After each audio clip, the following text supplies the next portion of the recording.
That's a drop top coupe. Said you wanna drive it down real soon. Welcome to my channel. Ito tips and idea, awareness ko na din ito sa inyo. Sa mga paparating pa lang dito sa Hong Kong. Alam nyo guys na huwag kayong magtanong kung anong oras uuwi yung mga amo ninyo. Lalo na pag gabi or kung saan man sila magpunta, huwag kayong magtanong guys para hindi kayo ma-insulto. Kasi yan yung pinaka-ayaw nila na tinatanong nyo kung anong oras sila uuwi ng bahay. Kasi may iba talaga na sasabihan ka na it's none of your business.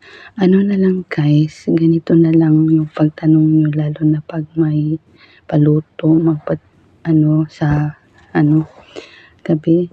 Tanongin nyo na lang sila kung anong oras yung dinner or anong oras lulutuin yung dinner. Ganun na lang guys. Kasi pag nag-ano kayo, iinsultuhin kayo nila. Ayaw nila na tinatanong sila kung anong oras sila uuwi ng bahay. Para hindi halata, ganun na lang yung pagtanong ninyo or kahit saan man sila magpunta, lalo na pag magbakasyon sila. Guys, ito din. Hindi yan sila nagsasabi kailan sila uuwi. Galing silang bakasyon. Hindi yan sila magsasabi guys.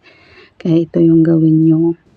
Pag alam nyo or nakita nyo na magdala sila ng mga maleta nila, guys, tanungin nyo na lang kung ilalak nyo ba yung pinto or hindi, para at least aware kayo na hindi sila uuwi ng ganyang oras or gabi. Kasi guys, ganyan sila dito, hindi din sila nagsasabi, lalo na pag magbakasyon yan sila guys, wala yan silang sasabihin, basta lalakad na lang sila.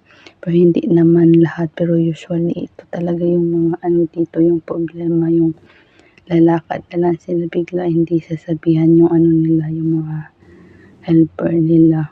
Kaya maging din, maghanap kayo ng mga paraan kung paano nyo sila tatanungin. Kasi ako dito, lalakad lang sila, hindi sila magsasabi. Ang ginagawa ko, tinatanong ko na lang kung ilalak ko ba yung pinto or hindi, para alam ko na hindi sila uuwi. At least aware ako na ilalak ko, sa safety ko na din. Alam nyo naman, hindi din natin alam yung mga araw-araw na mga pangyayari dito sa